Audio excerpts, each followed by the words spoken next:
Hai, selamat datang kembali di channel Sebuah Tanda Tanya. Hari ini kita akan bahas lagi-lagi tentang Amerika Serikat. Dan kali ini bukan Amerika dengan negara lain, seperti yang terjadi di Venezuela dan Iran, tapi di dalam negaranya sendiri, yaitu kerusuhan dan protes warga Amerika Serikat terhadap kepolisian ICE. Teman-teman, sebelum semuanya jadi makin seru dan emosi, kita mulai dari dasar dulu. Siapa itu ICE?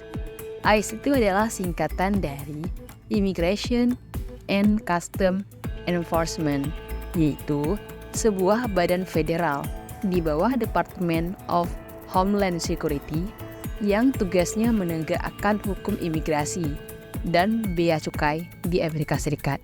Mereka sering melakukan penangkapan dan deportasi terhadap imigran yang dianggap melanggar aturan imigrasi Amerika Serikat. Banyak yang protes karena taktik mereka ini dianggap keras dan militeristik. Adapun penyebab utama terjadinya kerusuhan ini di samping kasus-kasus lain, yaitu keadaannya kasus terbaru yang membuat seluruh Amerika Serikat heboh, yaitu penembakan terhadap seorang ibu berusia 37 tahun di Minneapolis bernama Renee Nicole Good. Dia ditembak oleh seorang agen ICE saat ikut memantau operasi penegakan hukum imigrasi di lingkungan tempat tinggalnya. Beberapa laporan mengatakan dia ditembak beberapa kali, termasuk di kepala dan di dada. Setelah tembakan itu terjadi, seorang hakim federal memutuskan bahwa agen DHS dan ICE tidak boleh lagi menangkap atau menggunakan kekuatan terhadap pengunjuk rasa yang damai, kecuali ada bukti kuat kejahatan. Itu dihormati sebagai upaya untuk menjaga kebebasan pendapat warga sipil dalam aksi protes.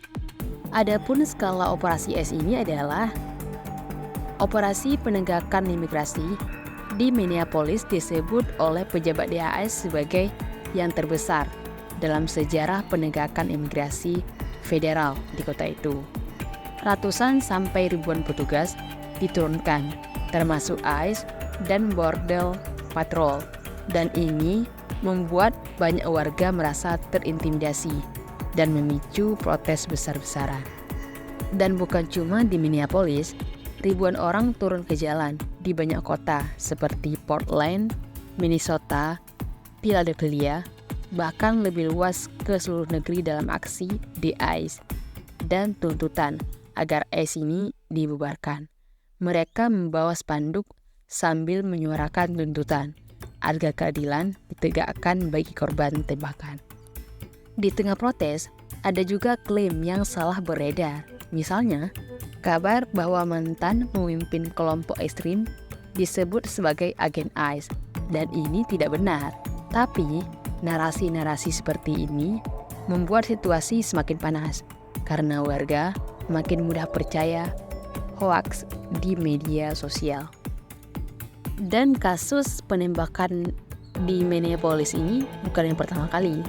Beberapa kejadian lain juga terjadi di tahun 2025, termasuk tewasnya seorang imigran bernama Silverio Villegas Gonzalez ketika dicegat oleh pasukan ICE di Chicago, yang juga memicu protes lokal.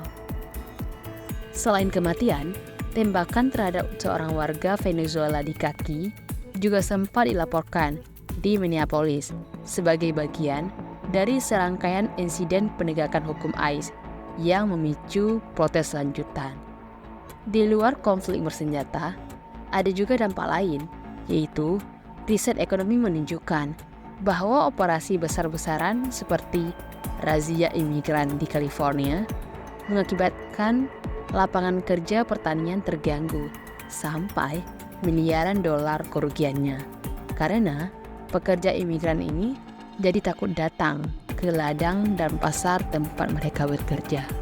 Selain kekerasan fisik, kebijakan imigrasi Amerika Serikat juga berubah drastis. Amerika Serikat baru-baru ini menghentikan penerbitan visa imigran bagi warga dari 75 negara karena dianggap beban kesejahteraan publik. Dan ini mempengaruhi jutaan orang di seluruh dunia, termasuk orang Indonesia.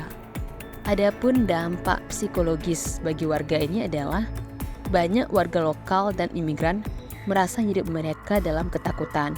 Riset psikologi sosial mengatakan bahwa kekerasan pemerintah terhadap kelompok tertentu dapat memperdalam trauma dan perasaan tidak aman di komunitas minoritas yang dampaknya bisa berlangsung lama. Jadi, foto-foto yang kita lihat menggambarkan konflik nyata yang sedang terjadi di Amerika Serikat antara warga, imigran, aktivis HAM, dan aparat seperti ICE. Dan ini bukan sekedar berita headline. Ini adalah cerita tentang keadilan, hak asasi, ketakutan, dan perubahan kebijakan yang mempengaruhi jutaan hidup. Terima kasih telah menonton video ini. Jika kita ingin berdiskusi lebih lanjut, jangan lupa tinggalkan komen di kolom komentar ya. Dan jangan lupa like, subscribe, dan share. Bye-bye.